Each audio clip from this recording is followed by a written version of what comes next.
You are currently listening to The Strange and the Weird with your host, Stefanos Saganakis. On tonight's show, I'll be discussing the extremes the human body can handle in nature.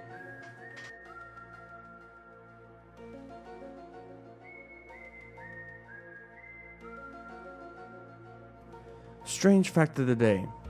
Did you know you could bite off your finger with the same force you could bite a carrot in half? The only reason you don't is because there's pain. Now welcome to the darkness. Hey everyone, I'm Stefanos Saganakis on Stetson Hatter Radio, your host of The Strange and the Weird. Yes, it is true, you can bite your finger off the same force you could bite a carrot. Now, I'm not talking about a baby carrot, I'm talking about an actual good old-fashioned carrot. Same force you could bite off your pinky finger with that is the same that you could bite in half a carrot. Once again, pain is what stops you. So it's actually not that much, especially when you go around the joints. You could actually bite off your finger a lot easier. So in effect, biting is a really good practice. In fact, your jaws could do 300 pounds per square inch of force when you bite down. So that is actually very strong. Nowhere near as strong as different animals like a dog or a tiger or a lion, but it's still a very strong bite. Either way, as I said, I'm going to be talking about the extremes a human being could live in. And we're going to talk about temperature. We're going to talk about the pressure of the earth and how far the humans could go. We're going to talk about G-force. And we're going to talk about a lot of other things. And I'm even going to tell you how you can survive a bullet to the head, which is always a good thing to know if you're ever in a situation of having to survive a bullet to the head, which, God hoping you're not. So let's start off with the basics. We're going to talk about how the environment around us can affect us. And we all know that the environment is perfect the way it is now. Well, there's global warming and everything, but other than the global warming, other than the artificial changes it's going through right now, the environment is pretty good and pretty, and I wouldn't say stable, it's suitable for human life. If you'd like to call in, by the way, I forgot to say this. If you want to call in, please feel free to call in at 386-822-8770. That way you could get your voice heard on the show, and we could get more opinions in on here. All right, and one more time, 386-822-8770. So the Earth right now is in a decent area. It could be a lot better, where human beings could live relatively comfortably without having to go through the extremes of creating massive structures like we would, for example, in space to make sure that we don't die, or like we would underwater to make sure that we don't die from lack of pressure, lack of oxygen, or maybe the lack or too much, therefore, of too much pressure or too much oxygen, which a little bit excess oxygen is actually pretty bad for the human body, believe it or not. So I'm going to start with that type of stuff. I'm going to start with oxygen, pressure, and things like that could help us or not help us survive. So right now, on our Earth, we are experiencing 1 atmosphere's worth of pressure. 1 atmosphere is roughly worth 14 pounds per square inch on your body. So what you're feeling right now on your body, the weight that you get from the air itself, is 14 pounds, roughly. That's all the air molecules going all the way up to the very top of the atmosphere, piling on you. That's how light the air molecules are. But it actually provides a significant weight, which again, what's about 14 pounds. So this pressure keeps our body sort of in a good equilibrium so that we have our organs in place, that we have our body in place, that we have everything that goes around. And this pressure also makes it so that we're able to gain strength through working out, walking, moving in general. Allows us to move in general in the way that we won't lose muscle mass from muscle atrophy. So if we were to go up in the altitude of the Earth, we would experience less pressure to go up because we're going to have less air molecules pressing against us. So when someone's climbing a mountain, and if they're a trained climber, they could handle a lot less pressure than an average human being can. But we're going to be talking about the average human being at this point. Eventually, when we get up to a pressure which is 0.57 atmospheres, which is a little over half of atmosphere, so we could say around 8 pounds of square inch. It's 8 pounds of force per square inch. We begin to faint, and that's where the average human being passes out. And a lot of this pressure actually can be dictated by the size of the planet. So if we had a smaller planet, we'd have a lot less pressure because the gravity would be pulling down less on the air around us. So once we go higher, and the amount that we'd have to actually go up to achieve this height, this pressure, is actually 15,000 feet. And 15,000 feet is the size of, let me take one quick look. All right, Mount Everest, for example, is twice the height of 15,000 feet. So it has a lot lower pressure. Mount Everest is 29,000 and 29 feet. 29,000, 29 feet. Wow. 229. It's cool. But an average human being cannot handle that, and instead would only be able to handle around 15,000 feet or 4,572 meters. So that's why professional climbers who could actually push that high could go up higher. The only thing is, once you get up past 26,000 feet, which is just 3,000 feet under the threshold of Mount Everest, about 7,925 meters, you cannot survive there long without an oxygen tank. You can get up there. You can get past that, but you won't be able to be sustained there long. In fact, there are civilizations out there that live at altitudes of 16,000 feet, 15,000 feet, 13, etc., that are living there because they were adapted to the area. This goes with the whole evolution concept, where the human beings with a better lung span, better lung capacity, the human beings with a better heart and a stronger heart, and the human beings who are able to breathe easier and absorb oxygen better could live in higher altitudes. This is why the Tibetans could live in such altitudes that we, the Floridians, let's put it frankly, we have no mountains. We wouldn't be able to get used to it. So even when I went to Greece once or twice, and I went on the mountain, I was tired because I wasn't used to the lack of oxygen. And of course, being a Floridian, that's going to affect me a lot more than would affect a Greek or someone who's been on that mountain forever. And there even is a whole factor of oxygen, which we breathe in every day to live. We're aerobic creatures. That factors into the pressure. So about 21% of this pressure is oxygen. So if we take that's about 1/5 of it. So 1/5 of a 14th is about, I would say, 2.75 pounds per square inch. That's about 1/5, and that's how much the oxygen makes up for the pressure. 2.5 pounds per square inch. 2.75 actually, I would say. And that would be fine. That's fine the way it is. If we had more oxygen, it wouldn't be bad. The only big difference is that we'd have a lot more energy, but we can't get too high. But if we had a little bit more oxygen, it wouldn't be that bad. We'd get more energy. We'd be more alert and focused. The bad side of that is spiders, insects, and other creatures like that will actually get bigger because their body is proportionate to that of the amount of oxygen. So back when the dinosaurs were around, there were a lot bigger bugs because there was a lot more oxygen available due to the temperate forests and stuff like that. So a little bit of oxygen is okay, not too much though. But we will die of anoxia, which is the lack of oxygen, once the concentration drops below 11%.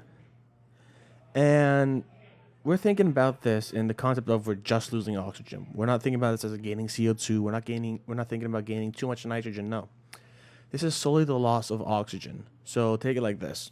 Too many humans, too many animals, too many aerobic animals are living, let's say, hypothetical world, are living, and they use up too much oxygen.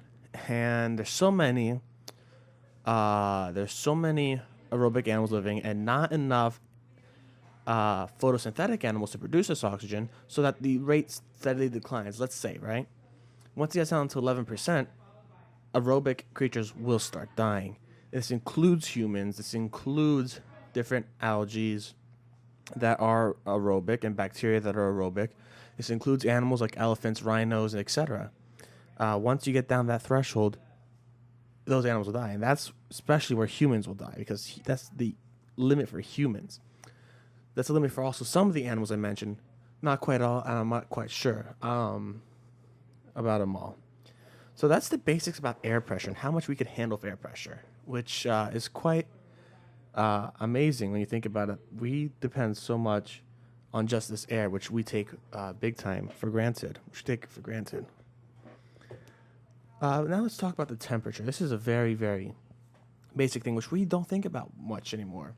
A human being, as reported by NASA, could live comfortably and indefinitely between the degrees of 40 to 95 degrees Fahrenheit, which for those who use Celsius is 4 to 35 degrees Celsius. This is great because that's where a lot of where we live is. So when we're talking about the temperate regions, we're talking anywhere basically from Florida all the way up to, let's talk mid-United States. Is pretty easy and indefinite for humans to live in. This is the easiest place for us to live in. So that's just where we could live relatively easily. Now, this all depends, once again, for the heat aspect, on the humidity. When we talk about the heat of the United States, or when we talk about the heat of our surrounding area, we are more likely to survive higher heat if we have less humidity. So if you're in a desert, and it's 100 degrees, and then you're in Florida and it's 100 degrees, you're going to survive better in the desert because there is no humidity, and your body could get rid of all the heat. That's just solely based on heat. If you had ample water and everything, it would solely be based on heat, and the fact is you would survive better in the desert because you could sweat and you get rid of that heat a lot easier. But down in Florida, you can't sweat as much because it's a lot higher humidity. And the humidity, which is supposed to cool you down, won't be able to cool you down to the same degree that the sweat will be able to cool you down, that you sweat out every time that you go out walking or you try to get rid of the heat in general, which is really cool. So that's what happens with heat.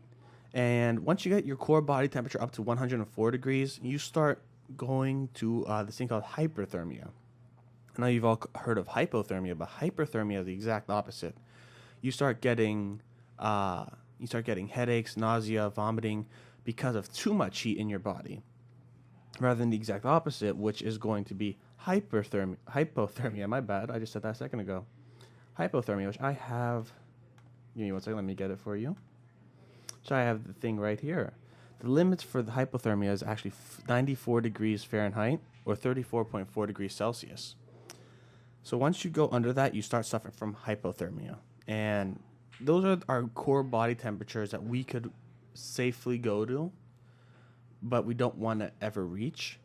So the best way to stay is at your core temperature of 98.6 degrees. That is right where you want to be.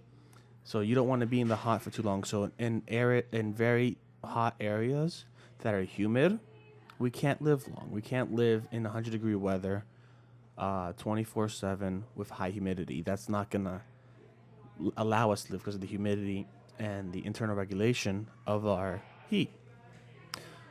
But if it was 100 degrees with no humidity, we'd have a much better chance of survival. Same thing goes with the cold. Minus humidity. The humidity does not affect the cold as much. But if you're in the cold and you're able to produce more heat, if you lived in the north, for example, and your family has a higher metabolism because of evolution, once again, you'll be able to survive heat a lot better than someone like a Floridian, like me, who's going up to the north and trying to, in some way, survive in the cold areas, which are more or less uninhabitable by us Floridians. And then we can move on from temperature. We can move on to... Hold on one second. Actually, there's one little cool thing about temperature I wanted to continue on. There is actually a state of hibernation for humans, and I'm not kidding you on this. It has been documented, but it's not exactly that common. Humans can hibernate to certain degrees, in which we slow down our metabolism so much that we are able to, like a bear, sleep through the cold or winter. Of course, not the most safe thing, especially if you're in a modern situation where you're sleeping for 3 months in your house, and who knows what's going to happen at that point. Unless you're sleeping in a hospital bed, which is, hey, that's not bad. That's pressure and temperature. That's very easy stuff that we think about, that we don't think about. And one more thing that we don't think about is actually sleep. So when your parents are telling you, hey, go to sleep, you need your sleep, they aren't per se lying, because the lack of sleep can kill you. The longest someone's ever been able to go without sleep was a record set in 1965 by 17-year-old Randy Gardner. He was doing this for a science fair for his high school. And basically, he went the 11 days without sleeping. And before he actually nodded off, he was practically a vegetable. He didn't do anything besides keep his eyes open and stay consciously awake. He was just eyes open and nothing else. Another man who attempted to do the same thing, let me find his name. I have a lot of tabs open, so I can't find him at all. Another man who tried to do this, from Japan, I believe, died after 11 days of not sleeping. But then again, he was also smoking and drinking alcohol. So the lack of sleep and the malnutrition and the way you're treating your body can affect if your life.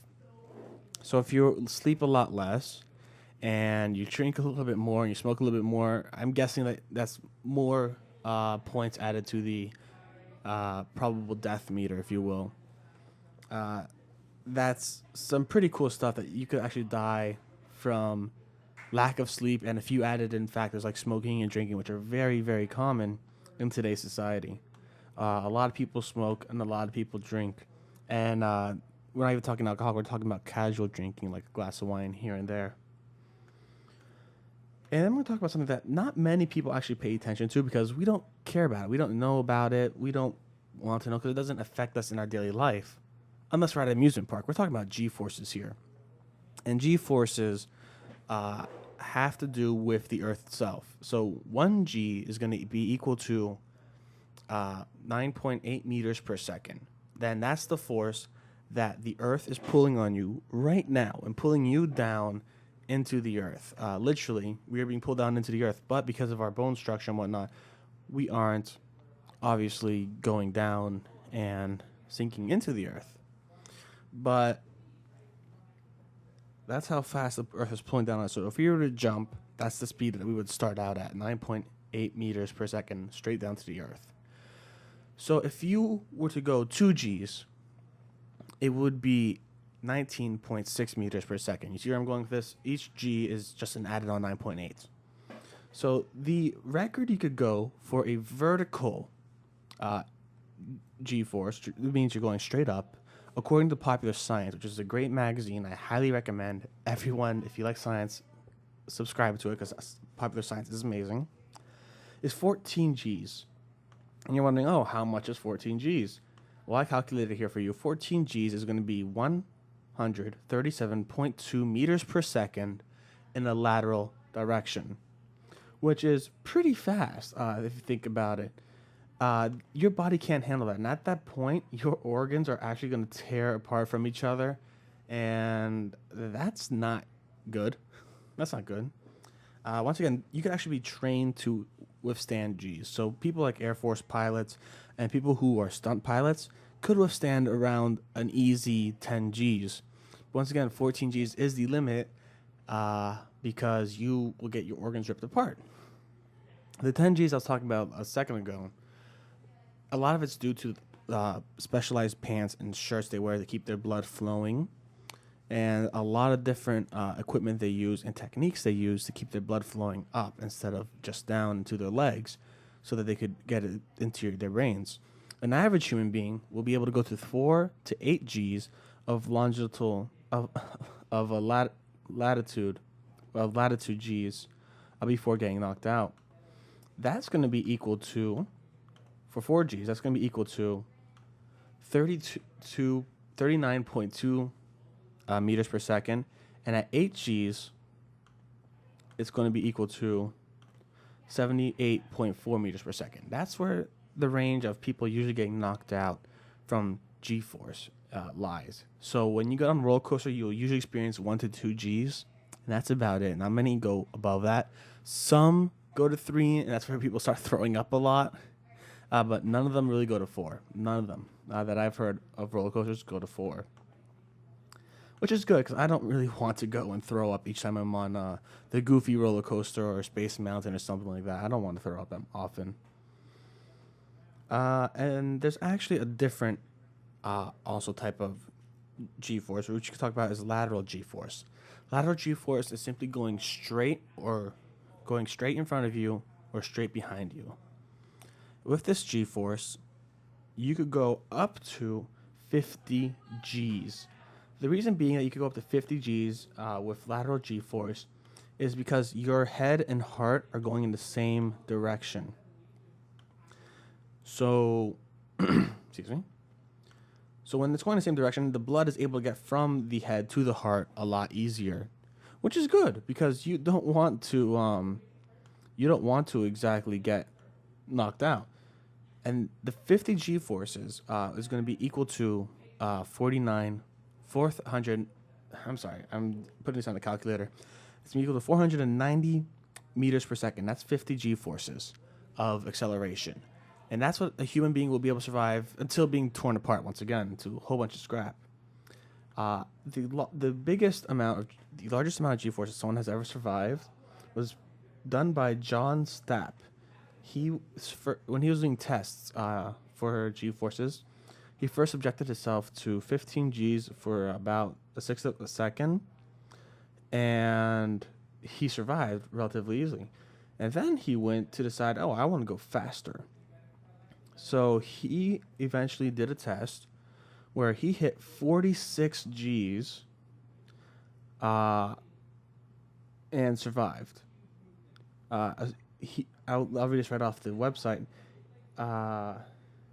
During a March 19th test in 1954, he would eventually survive a peak of more than 46 Gs with more than 25 Gs for 1.1 seconds. So you can survive it. The concept is for just how long. And that's basically how far the human body can go. And that's very impressive, saying that the human body is very squishy and very vulnerable to these type of things, pressures, forces, and energy. Now we're going to go on to what a lot of people are very hyped up on about because of the Fukushima incident. And this is going to be radiation. Now, radiation, we know there's the whole scale of how much radiation someone could take in, but we don't know usually people don't know how much would just kill them at a moment. They say that Peter, God, why is his name hard to pronounce? Peter Karakappa, a nuclear engineer in the Rensselaer Polytechnic Institute, estimated that 5 to 6 sieverts, which is the unit for measuring radiation, over a course of a few minutes, will shut up too many cells for your body to fix at once. Over longer terms appear, and this is a quote from him, the longer the time period over which the dose is accumulated, the higher the range would be, since the body works to repair itself over that time as well.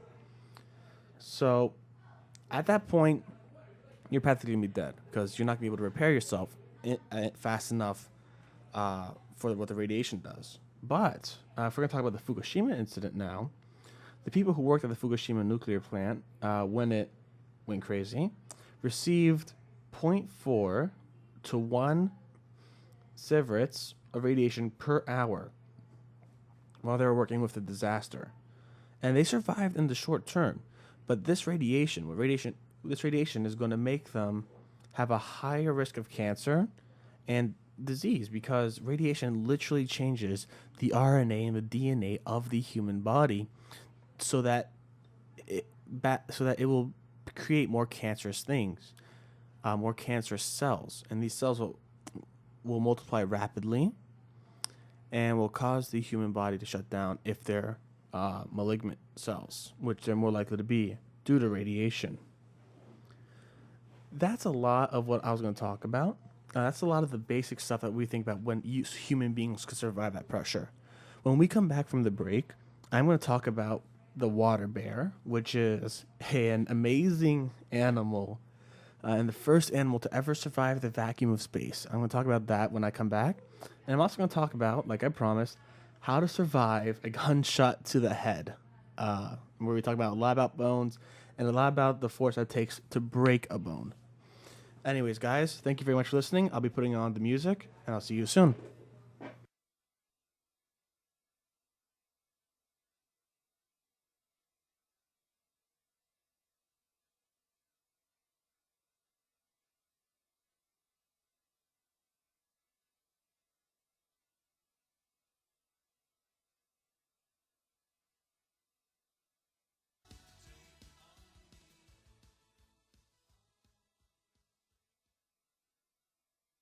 That was obviously "Take on Me" by Aha. A good song, and I guess we could say "Take on Me" to the elements, in which we will definitely lose. Once again, guys, if you want to call in and contribute to this conversation, please feel free to call in at 386-822-8770. One more time, it's 386-822-8770. Just a little note for people who watching, listening in right now, not watching, unless you watch us on YouTube, then you'll be watching. But for those listening in right now, if you remember last week, I did a poll, and I decided that I'm not going to do a poll every week because that's going to annoy everyone that I talk to. I'll be doing a poll bi-weekly, once every 2 weeks. Yeah, once every 2 weeks I'll be doing a poll, and that'll be the poll for that exact show. So we won't be getting. I don't want to annoy everyone that much until we get a lot of fans on Facebook, and then I can just say, "Hey, here's a poll. Everyone answer," and people actually answer. So if you guys want to talk about us, which I think you do want to talk about us, or talk about me and my show, my show, us. Please follow us on Facebook at facebook.com/the Stange and the Weird, STANG. Yes, I forgot the R while spelling it, but it's my strange and weird name for all you strangers and weirdos. I'm pretty sure you'll accept it. All right. And make sure to tell your friends about me and my show. So now we're going to go into the water bear, because that's the most interesting thing I'm going to talk about, but it's not the coolest thing I'm going to talk about. Does that make sense? The water bear is the most unknown species to humans because we don't really pay attention to that type of things. It's microscopic. We don't care about microscopic life unless you do macroscopic life. Well, at least not the average human being. So the average human being is going to be like, oh, if I'm going to look up this stuff, I'll look it up for a dog, because dogs are cool, you know. I want to give a high five to a dog and make it give me paw, and they just think about dogs and cats and stuff like that. So the water bear, this microscopic little organism, is ridiculous. This thing survives the most ridiculous extremes, and we're gonna go down the list right here and talk about it. So the first thing they have on the list here on Wikipedia is to the temperature, and the technical name, the tardigrades. Tardigrades. That's what the water bears. The tardigrades can survive being heated up to 151 degrees Celsius for a few minutes, and that is 304 degrees Fahrenheit. We can't even compare to that. That is more than. That's just about 3 times the heat that we as human beings could take. 3 times the heat. We start getting we start getting heat stroke at 104 degrees. These guys can survive at 304 degrees, which is pretty amazing. And they can be chilled for several days at negative 200 degrees Celsius or negative 228 degrees Fahrenheit. I'm not even going to start. That is ridiculous.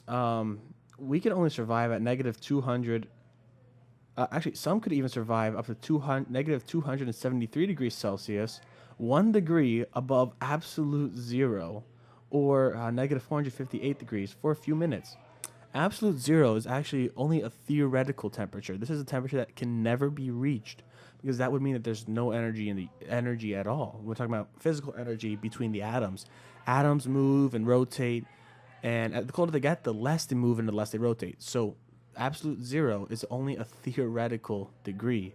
And the fact that they could go one temperature above a theoretical degree and still be living is extremely extremely impressive. And I'm sort of wondering, how do I get their DNA in my body? Their pressure. These guys could survive 1,200 atmospheres, which is four. Oh my god! Let me get out my calculator one more time, guys, so I could tell you exactly how many how many pounds per square inch these guys could handle. Give me one moment. Let me get that calculator out on my fancy iPod. So, 1,000 atmospheres is equal 1,200 atmospheres is equal to 1,200 times 14 pounds, which is 16,800 pounds per square inch on their body. That is the most they've been able to survive. And they've actually been able to survive the absence of pressure in space with the solar radiation for 10 days. So if we were to take out solar radiation, they could probably survive a lot longer.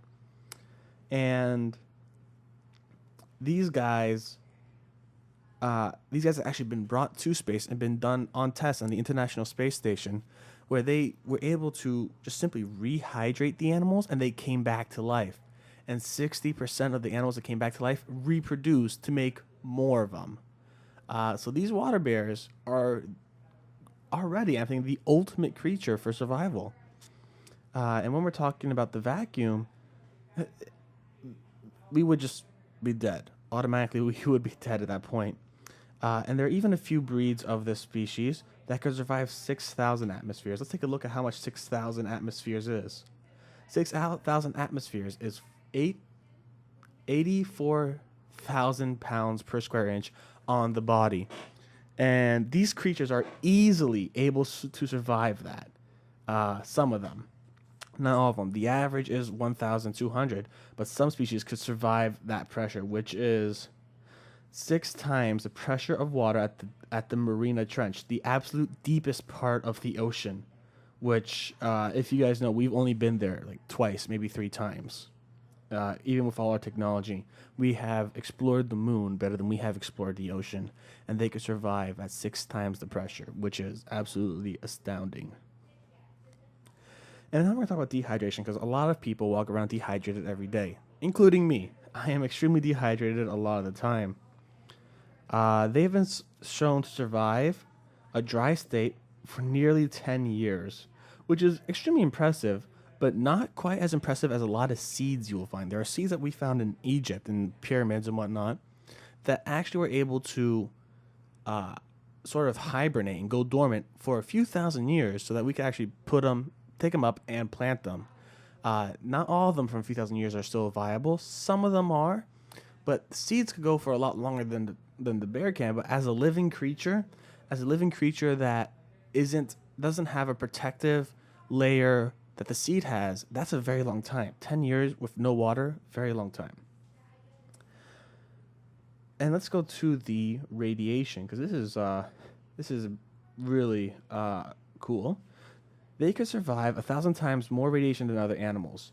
So roughly up to 5,000 to 6,000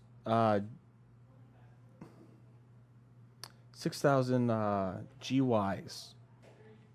My question was GYs is, I'm sorry. And humans would die at 10 GYs, which is, once again, that's pretty impressive. The fact that they could survive that long. And now I'm going to talk about, just one more time, I'm going to reiterate this. They survived in outer space. These water bears survived in outer space. These microscopic creatures were able to go into the vacuum of space. We're not even talking about in the space station, because apparently we had a dog in the space station. I didn't even know about that. We put them in a petri dish, or somehow we contained them, put them outside of the space station, and let them sit there with no protection from the ozone layer or any of the clouds or sunglasses or anything that we have that protects us daily. And they survived for 10 days right there. And then 68% of the subjects were able to reproduce, which is incredible. I cannot reiterate the fact that if life could survive in outer space, that would solve a lot of our problems, including the spatial issues that we have with too overpopulation. All we need to do is build higher and higher, or build in outer space, and we could be like, hey, we just need a few oxygen tanks here and there, and we'd be able to survive in such an easier situation if we had the DNA of water bears. But these microscopic creatures are just fantastically amazing. I cannot begin to tell you how much stuff they could do. Look them up on yourself. Look them up yourself. Once again, they're called tardigrades. Tardi, so almost like a TARDIS, but without the S, and then grade, Grade. These creatures are truly amazing creatures, and they were actually featured on Animal Planet's Most Extreme Animals one time, and they were number one, obviously. Those things are amazing. I'm not even going to continue on about them because I could probably do an entire show on them. I really, really want to go to my promise and telling you how you can survive a bullet to the head. And we're not talking about surviving it because your brain could function without a part of it. No, we're talking about surviving it as in your bone will block the bullet.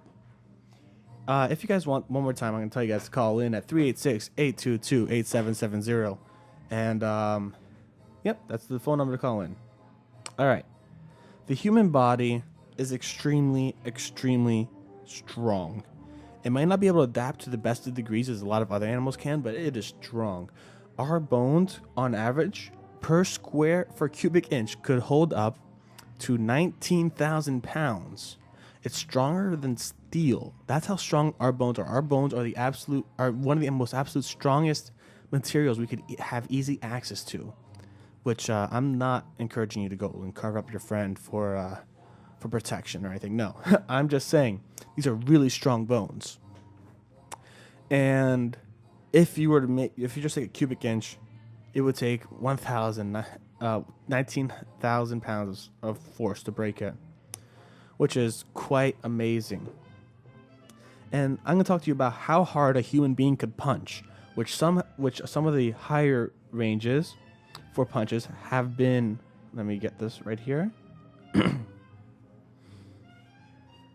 Hold on, I just lost it. 5,000 newtons of force with a punch.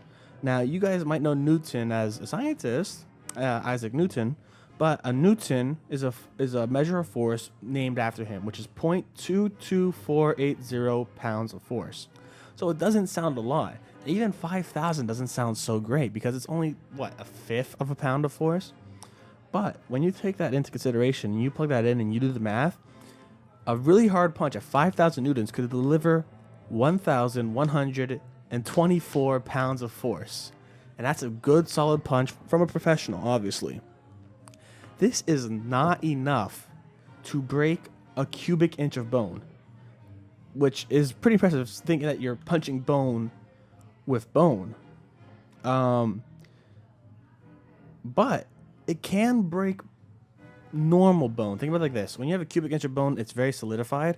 When you have a bone in your body, it's shaped in a specific way. So roughly 3,300 newtons of force will have a 25% chance of cracking the average person's rib, which is not that much force when you think about it. It's a little over half of the professional's force for his punch. And since it's not that much, because of how the bone is structured, it can break. So because the bone is structured in a way that it doesn't have too much support, it simply goes over your lungs and your heart, it has an easier chance of breaking than, for example, your femur or your radius and ulna do, because your radius and ulna and femur have their supports and have a specific strength to them due to their uses. And that's only cracking the bone. To break the bone, you need more force, and it was only a 25% chance at 3,300 newtons. One of the strongest kicks they showed could generate up to 9,000 newtons. Now, this is significantly more than 5,000 because it brings up to 2,023.2 pounds of force for the kick, which is ridiculously impressive, thinking that a third of that could crack a rib. And if you were to kick, that's why kicks are a lot stronger than punches. If you were to kick someone with that force, it would really severely hurt them. And the reason why your kicks are so much stronger is you use your legs on a daily basis to walk, to run, to jog, whatever. While on the other hand, you don't use your arms as much in comparison on the day-to-day basis. Sure, you pick up a bag, but it's not the daily strain of walking and supporting sometimes, for example, for me, a 200-pound body 24/7. So what does this have to do with the skull? Well, the skull is probably one of the strongest bones in your body with different force. Let me get this right. With different resistances at different parts. For example, the back of your skull is a little weaker than the front of your skull, and such will actually be able to be penetrated, cracked, a lot easier than the front of your skull will be able to be. Now, when we're talking the ability to survive a bullet, I'm just talking simply letting the bullet roll off. And due to a whole bunch of politics with wartime and whatnot, most bullets are limited to ball bullets. And by ball bullets, I mean that the bullet is actually like a ball instead of anything else that we could possibly think about. So a lot of bullets that you could commonly buy are ball-shaped or roughly ball-shaped bullets. And a lot of people actually don't like the 9mm ball-shaped bullet because they say it bounces off of targets. So how much force is generated from a 9mm ball bullet? Well, on average, the 9mm ball bullet will produce 350 to 450 pound force, which is very impressive, considering the fact that our skull in certain areas would easily be penetrated by that. But there's also the very common thing you see in movies or video games, like I think it was called Burnout or Red Dead. I don't remember which one. But in the video game, you look up and you see your guy, and he has a gun named Maria, and he shoots you right in the head, and you survive. And this is actually possible because when people say shoot him in between the eyes, that is probably the worst idea you could have when you're trying to kill someone, because that is the strongest part of the skull. It's called the glabella. The glabella could easily survive 350 pound forces. And that's if you want to fracture it, 350. So to break it, it's going to be a lot more to break it. So the baseline, the 350 to 450 pounds for a bullet to just fracture the bone of the glabella, your odds are decently high if you're at the right angle to survive a headshot, or more high than it would be if you were to get shot on the side of the head or the back of the head, because that's the thickest part of your skull, the glabella, which is pretty cool. So think about this. You're in your classic executioner type stage, and someone's going to execute you. You're looking up at them, and they're looking down at you. There is an angle to their bullet that is literally going to make it hit your head, if they're pointing at your glabella, at a certain angle, which makes it lose its energy. After it's lost its energy, and then it hits you in the head, it has the chance of fracturing and maybe breaking your skull, depending on the angle of the bullet and the trajectory. So, because of that, it can bounce off someone's skull if their skull is thick enough, which on most cases, it should be pretty thick just to be fractured alone and not per se broken through. And just simply bounce off their head or just leave a fracture, which is very good in considering to the alternative of absolute and utter death, or being shot right through the head, because there are bullets that it doesn't matter if if it hits the glabella at a certain angle, it's going to kill you.